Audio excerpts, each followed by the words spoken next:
Hello, everybody. It's Friday. That means it's time for another topic of the week. Last week's topic on your worst hobby disaster. There were all sorts of horrible, sad, just heart wrenching stories that filled the comments and in the responses, which was great for me because I was in a very bad place when I recorded that. But let us begin today with a silver lining, with a happy ray, a bit of sunshine, and that's right. Look who's back. It turns out all the king's horses and all the king's men could put him back together again. It's our friendly Gorgon. If you remember how many pieces this guy was in, yeah, it's pretty good. Now he's still got some problems. I don't know if you can see that. He's that nice big chunk out of his shoulder there. Yeah. So he's still got some holes. You can kind of see through him at some points. So he'll have to be heavily green stuffed, and I'll probably just repaint him and everything later. But that's fine. Who cares? He's back together and he's ready to go. So there you go. A happy ending to the story. So let's turn to this week's topic. And this week's topic is, well, perhaps the best way to say it is it's about a bit of change to your complaints. So let me see if I can put this in more easy terms. Oftentimes when I'm reading forums, which I tell people all the time not to do, but we can't stop ourselves. We're all hopeless addicts for reading things people post on the internet. And when I read them, I often hear the following line: if they would only change this, whatever, and then usually it's insert some simplistic reductionist thing here, then the game would be fixed. Well, that's nonsense. So if you ever think that, I will tell you very simply that in most cases when it comes to game design, you're probably wrong. I won't say 100% on that, but I would easily vote a 99% on that. Most games are very complicated, interlocking watch-like mechanisms, and changing one little thing cascades out and changes many things as the gears touch each other. And it's usually, when you change something, it's rare that it's all upside. I've talked in previous videos before about how every game design decision has good and bad consequences. But a couple things this week got me thinking about. That doesn't, of course, mean that change isn't apropos and that games can't be changed to be better for their specific niche or for the type of game they are or whatever. And I recorded a podcast with Tyler Emerson with Scrubby and Wells, his new podcast. I'll link his podcast down below, as well as last week's topic, of course. Check it out. I don't know when the episode we recorded will come out, sometime in the future, so check that out. But it's a great podcast. Tyler does an awesome job, and he let me just ramble for a while. And and he asked me, being that knowing my background was in game design, he asked me what I would change in Age of Sigmar 2.0. If that were to be a thing, what would I do? And so that got me thinking, and then I logged in and saw our old friend Doom and Darkness posted a very angry video about a game that he loves. He's just sort of kvetching about Age of Sigmar, about some proud nails, by the way. That's what we call those, Doom. We call those proud nails. Those are those things in an otherwise nice, clean surface that stick up and make it so you just catch your foot on them and they just bug you every time. Proud nails. It's a term that goes back some years to reference D&D rules that were much like you were complaining about. In an otherwise game you like, there are those tiny rules that bother you. And so that's what we're going to talk about this week. Those who watch my videos play a host of different games. And so what I want to know from you in the comments or in your response videos is the one thing you would change about a game that you're playing. Could be Age of Sigmar, could be Malifaux, could be the Ninth Age, could be Kings of War. I don't really care. That's not what's important. I want to know what you would change. Most importantly, how you would change it. Too often when I see this recommendation, it's complaint without prescription, right?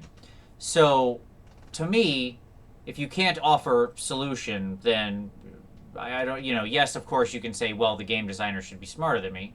That's true. But at the same time, hopefully you should be at least able to offer recommendations, right? So I'll start, since I'm the one proposing this topic, and I'll pick Age of Sigmar. It's something that Doom mentioned that I thought would be interesting to respond directly to. He mentioned the line of sight rules, and this actually came up in the podcast that I did as well. So the line of sight rules being that more or less you can usually just see people. And that's kind of disheartening, right? And Doom wanted to hide his characters behind units and stuff like that. And there's lots of different perceptions on this. My personal feeling on it is that I do think the line of sight rules in Age of Sigmar need some cleanup. But I would actually keep it just as simple. I've never liked hiding characters and stuff like that. If somebody wants to shoot my normal 5-wound general with a cannon, they're more than welcome to it, because that means they're not shooting the other important things that are on the table, like the big monsters that are going to show up and smash their lines. I've never had much of a problem with having those characters targeted. So instead, what I would change about line of sight is I would go to the very simple Mordheim system, which was always my favorite system for line of sight. And it was basically this. If you can see any part of the model itself, the model's body or its arms, what is defined to be the model, if you can see any part of it, then you can see it. Period. Even this much, this hand, that's enough. I can see the model. But unless I can see all of the model, if it's completely unblocked, then I have cover. So it creates a very sort of binomial setting, right? Either I see the whole thing, and that's pretty clear to tell. Nothing on the model is blocked. Not 1%, not one iota is covered. Then I can shoot at this thing cleanly. If any part of it is blocked, it has cover. If I can see none of it except for dangly bits, so for example, if all I could see on this guy somehow was his little spear thingy here that clearly is not part of him. And yes, I know there's still a gray area there, but come on. Most people will be able to solve this pretty easy. The example they gave in the Mordheim book was a little Empire trooper who had his little feather sticking up out of his hat. If all you could see was the feather, then you cannot see the model. And that was it. So untargetable, cover, or completely targetable normally. And I always found that system very simple because it did give a benefit to models that were hiding in buildings or had screening or stuff like that. It enhanced the value of cover. It was generally quick and easy to rule. I remember, I've played a lot of Mordheim over the years and had very few arguments about it. And it's usually pretty simple. You get down and you say, is there anything, any iota of thing in the way? Another model, a wall, a brick, a shrub? If the answer is yes, then the model gets cover. And it's pretty much that simple.